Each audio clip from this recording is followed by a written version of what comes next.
The BFG by Roald Dahl. Chapter 17. Journey to London. The great yellow wasteland lay dim and milky in the moonlight as the big friendly giant went galloping across it. Sophie, still wearing only her nightie, was reclining comfortably in a crevice of the BFG's right ear. She was actually in the outer rim of the ear near the top, where the edge of the ear folds over, and this folding over made a bit of a sort of roof for her and gave her wonderful protection against the rushing wind. What is more, she was lying on skin that was soft and warm and almost velvety. Nobody, she told herself, had ever travelled in greater comfort. And there she is. I wonder if you can see her. Travelling in the velvet ear of the BFG. Sophie peeped over the rim of the ear and watched the desolate landscape of giant country go whizzing by. They were certainly moving fast. The BFG went bouncing off the ground as though there were rockets in his toes, and each stride he took lifted him about 100 feet into the air. But he'd not gone yet into that whizzing top gear of his when the ground became blurred by speed and the wind howled and his feet didn't seem to be touching anything but air. That would come later. Sophie had not slept for a long time. She was very tired. She was also warm and comfortable, and she dozed off. She didn't know how long she slept. When she woke up again and looked out over the edge of the ear, the landscape had changed completely. They were in a green country now with mountains and forests. It was still dark, but the moon was shining as brightly as ever. Suddenly, and without slowing his pace, the BFG turned his head sharply to the left. For the first time during the entire journey, he spoke a few words. "Look, quick, over there," he said, pointing his long trumpet. Sophie looked in the direction he was pointing. Through the murky darkness, all she saw at first was a great cloud of dust about 300 yards away. "Those is the other giants all galloping back home after their guzzle," the BFG said. Then Sophie saw them. In the light of the moon, she saw all 9 of those monstrous, half-naked brutes thundering across the landscape together. They were galloping in a pack, their necks craned forward, their arms bent at the elbows, and worst of all, their stomachs bulging. The strides they took were incredible. Their speed was unbelievable. Their feet pounded and thundered on the ground and left a great sheet of dust behind them. But in 10 seconds, they were gone.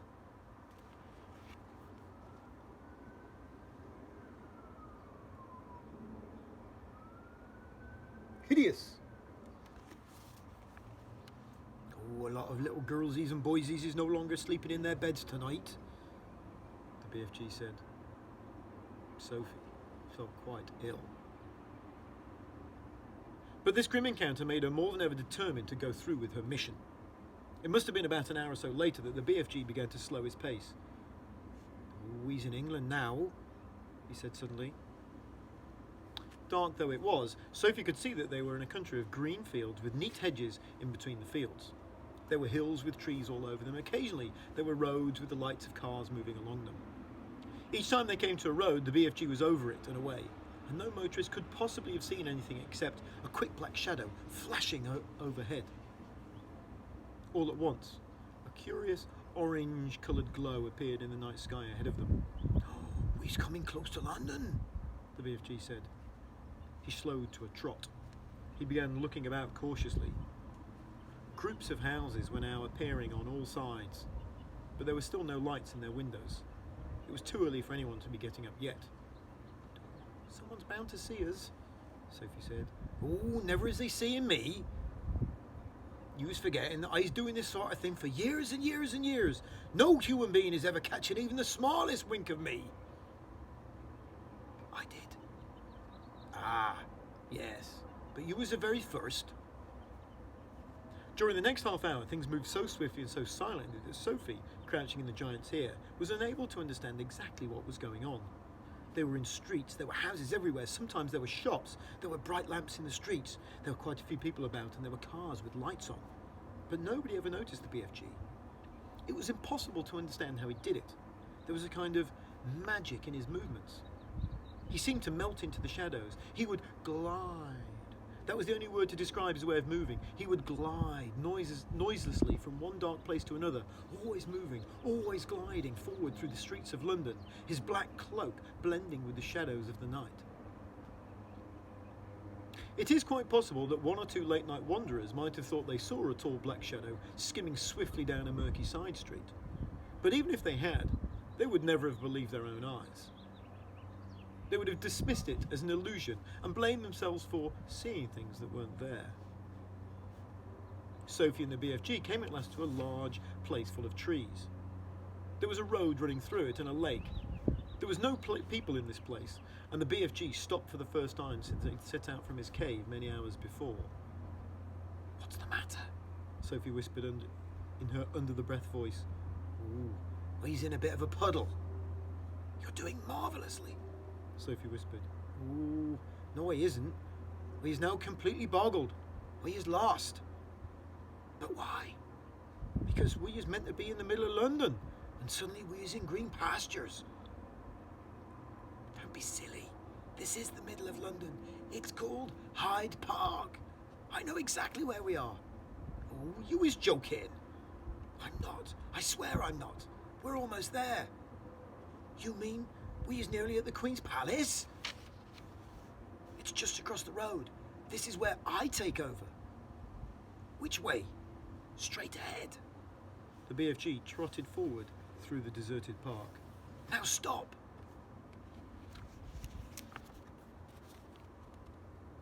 There they are, at the edge of Hyde Park.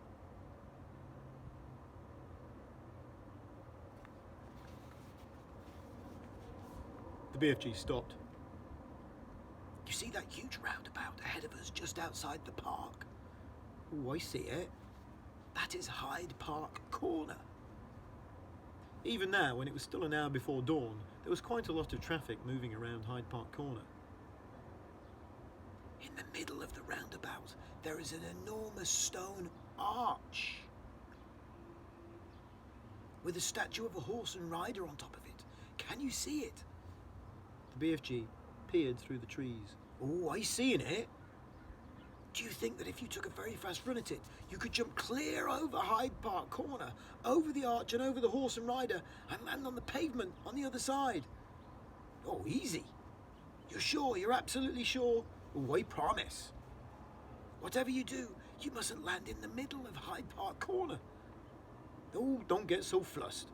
To me, that's a snitchy little jump. There's not a thing-a-ling-a-ling to it." "Then go." The BFG broke into a full gallop. He went scorching across the park, and just before he reached the railings that divided it from the street, he took off. It was a gigantic leap. He flew over Hyde Park Corner and landed as softly as a cat on the pavement sidewalk on the other side. "Well done. Now quick, over that wall." Directly in front of them, bordering the pavement, there was a brick wall with a fearsome-looking spikes all along the top of it. A swift crouch, a little leap,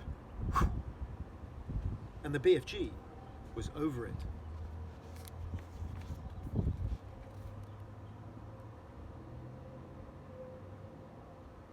"We're there," whispered Sophie, excitedly.